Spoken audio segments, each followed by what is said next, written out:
కర్కాటక రాశి వారికి చేసిన పనులే పదే పదే చేయవలసినటువంటి పరిస్థితులు ఇబ్బందికరంగాను చికాకు కలిగించే విధంగాను ఉంటాయి.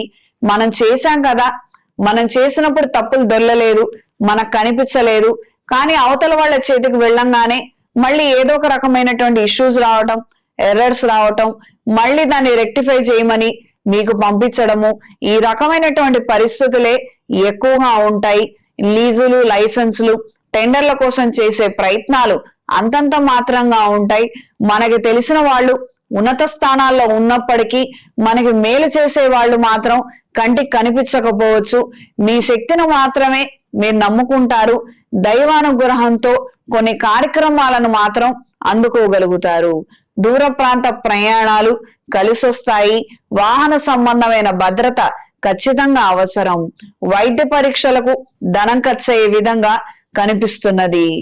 ఆరోగ్య నిమిత్తం మాత్రం ఎట్టి పరిస్థితుల్లో నిర్లక్ష్యం పనికిరాదు. కొంతకాలం అన్నిటికీ దూరంగా ఉన్నప్పటికీ మీ శరీరాన్ని మీరు సంరక్షించుకోగలిగితే, దాన్ని తిరిగి నిలబెట్టుకోగలిగితే అన్ని విధాలా మంచిది. అదే మూలాధారం అన్న విషయాన్ని మాత్రం మర్చిపోవద్దు.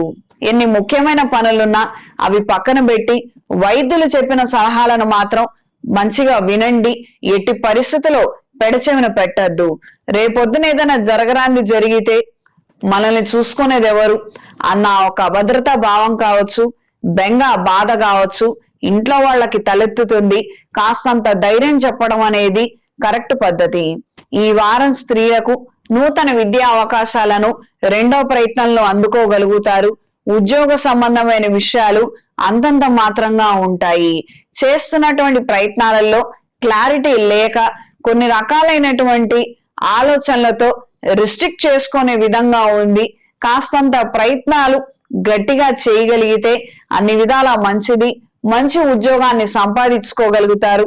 ఇంట్లో వాళ్ళు ఎవరో చెప్పారు, అంతకుముందు చేసిన కంపెనీలోనే మళ్ళీ ప్రయత్నం చెయ్యి, అక్కడైతేనే చెయ్యి, ఇంకెక్కడ అవసరం లేదులే, ఈ రకమైనటువంటి రిస్ట్రిక్టెడ్ ఏరియాలో మనం ఉద్యోగ ప్రయత్నాలు చేస్తే అది అన్ని వేళలా శ్రేయస్కరం కాదు.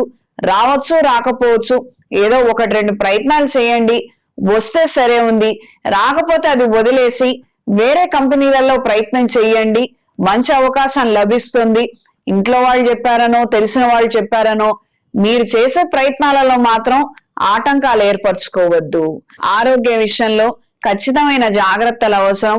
యోగా, మెడిటేషన్ ఖచ్చితంగా చెయ్యండి. శరీరం సహకరించిన వాళ్ళు రోజుకు 3 సూర్య నమస్కారాలైనా ఖచ్చితంగా చేయగలిగితే విశేషమైన ఫలితాలు సంప్రాప్తిస్తాయి.